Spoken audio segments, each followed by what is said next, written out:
Okay, we've been asked to calculate the pKa for two acids. Well, it's something you should check that, yes, two weak acids. And we're given some information. One is that we're given they all have the same pH, which is telling us that they're the same hydrogen ion concentration. We're told the concentration of a strong acid, nitric acid, and then we're given the concentrations of the two weak acids. Now, from this we can immediately gather that if the nitric acid is 0.001, that essentially means that the H3O plus ion concentration in all cases is going to be that amount as well. So, and for this acid here, we have a starting 0.006, and for this acid here, C6H5, NH3 plus, we have a starting concentration of 0.04. Now,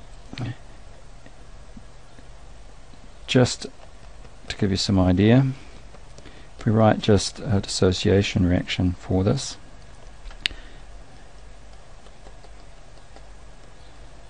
obviously if this amount here is equal to 0.001, that means that that's the amount of this that must have reacted. So the actual concentration now for this is going to be 0.006 minus 0.001, and the same is going to be true for this one. It's going to be minus 0.001, and that will give us the concentrations of those, which is going to obviously be helpful in doing the calculations.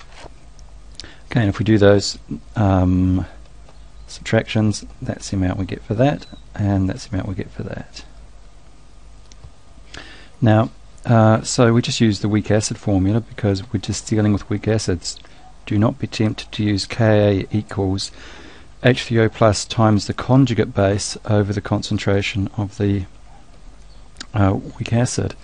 That would be used if we had you know, a mixture of concentrations that are about equal of these, or you know, something like that. But in this case we're just dealing with a weak acid that's dissociating, so we use the weak acid formula. Important, or else you'll get this wrong. So the 0.001 goes in there. That's obviously just the concentration of the H3O plus. We've worked out the concentration of the weak acid, and this is for methanoic acid. That's the 0.005.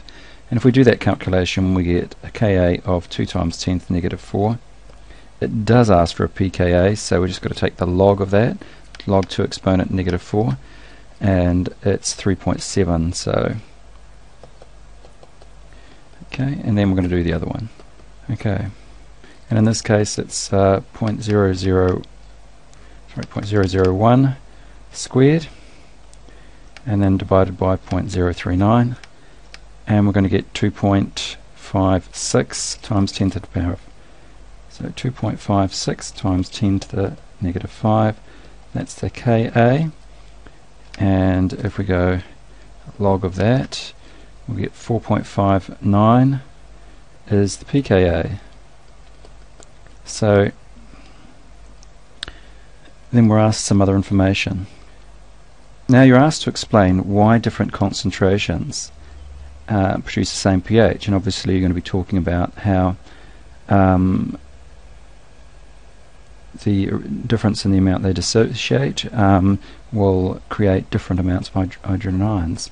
So the weaker the acid, the larger the pKa value. So for instance, this one here has got a pKa of 4.6, okay, and that means its Ka value is fairly low.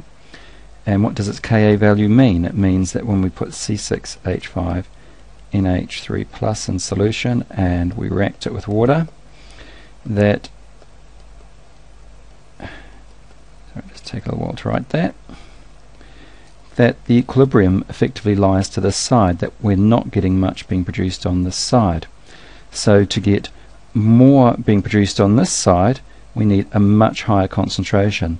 So the concentration of the weakest acid there is the greatest, because not much of it will dissociate and produce hydrogen ions on the other side.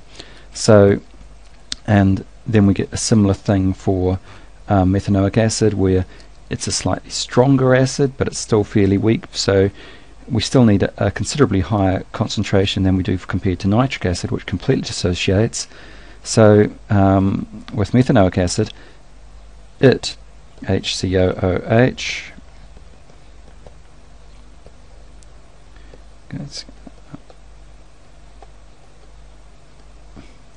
so for this one here, the equilibrium in this case would lie more to that side, but it's still fairly weak compared to nitric acid, so we would need more concentration to produce the same amount of H3O plus ions here. And you just got to make sure you have some clarity about how you're relating the dissociation, the concentration here at the start, to the amount that's been produced on this side. So to get the same amount, and so effectively the same pH, because this doesn't dissociate as much here, we need to have more of it to start with. So you're going to need to discuss that as you go through and answer that. So that's the basic answer to that question.